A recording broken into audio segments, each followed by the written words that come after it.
BJP हुकूमत के 100 दिन मुकम्मल होने पर आज रिपोर्ट कार्ड जारी किया जाएगा। मरकजी वजीर प्रकाश जावड़ेकर आज मोदी हुकूमत की हुसूलियाबियों को आवाम के सामने रखेंगे। बताया जा रहा है कि 2:30 बजे के करीब प्रकाश जावड़ेकर के जरिए एक बुकलेट भी जारी की जाएगी, जिसमें बीजेपी हुकूमत के 100 दिनों की कामयाबी और तरक्याती कामों का जायजा पेश किया जाएगा।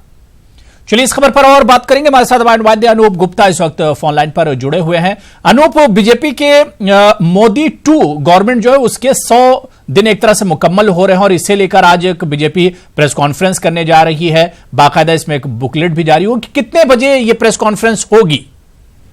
देखिए, जो तय कार्यक्रम है उसके मुताबिक 2:30 बजे जो इंफॉर्मेशन ब्रॉडकास्टिंग मिनिस्टर हैं प्रकाश जावड़ेकर वो प्रेस वार्ता को संबोधित करेंगे और 100 दिनों के कामकाज का एक तरह से कह सकते हैं कि रिपोर्ट कार्ड पेश किया जाएगा।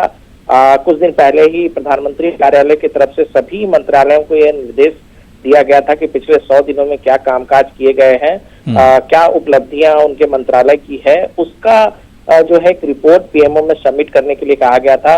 सभी मंत्रालय ने अपनी रिपोर्ट पेश कर दी है और आज उन सभी का एक कंपाइल करके कि किस मंत्रालय में कितना काम हुआ है, क्या उपलब्धियां 100 दिनों के बीच रही है, उन सभी बातों को प्रकाश जावड़ेकर आज मीडिया के सामने रखेंगे। जिस तरीके से पिछले दिनों चाहे वो 3 तलाक बिल हो या फिर आर्टिकल 370 को खत्म करना हो, ये 2 ऐसे काम हैं जिनको मुख्यतः उपलब्धियों के तौर पर भारत सरकार बताने की कोशिश करेगी। बुकलेट जारी किया जाएगा, सभी मंत्रालयों का लेखा जोखा जारी होगा। और आपको बता दूं कि सिर्फ ये जो मुहिम है वो यही नहीं रुकने वाला।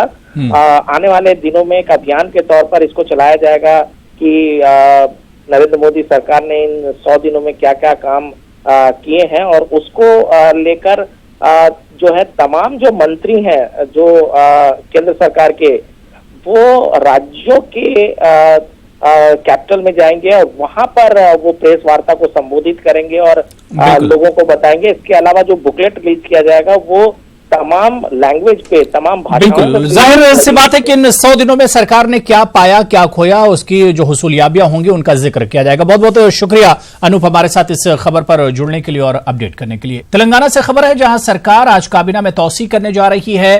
केसीआर काबीना में 6 नए वुज़रा शामिल होंगे। हलफबरदारी की तकरीब आज शाम मुनक्किद होने वाली है। गवर्नर हाउस में आज शाम 4 बजे हलफबरदारी की तकरीब मुनक्किद होगी। और इस खबर पर हैदराबाद से हमारे सीनियर रिपोर्टर अनीसुर रहमान इस वक्त हमारे साथ जुड़े हुए हैं। अनीस, केसीआर काबीना में आज तौसी हो सकती है, क्या कुछ इशारे मिल रहे हैं? कौन से ऐसे बड़े नाम हैं जिन्हें मौका मिल सकता है केसीआर काबीना में? जी ये इतलात आ रही हैं कि शायद 6 जो है नए वज़रा को शामिल किया जाएगा केसीआर की काबीना में।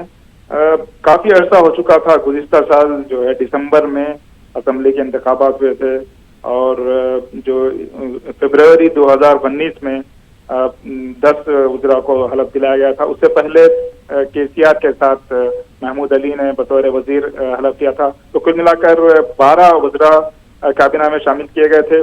तो काफी लंबे अरसे के बाद, यानी तकरीबन 9 महीने के बाद जो है ये इलेक्शन के बाद ये कार्रवाई की जा रही है। 6 जो है लोगों को नशिस्तें दी जा रही हैं काबीना में।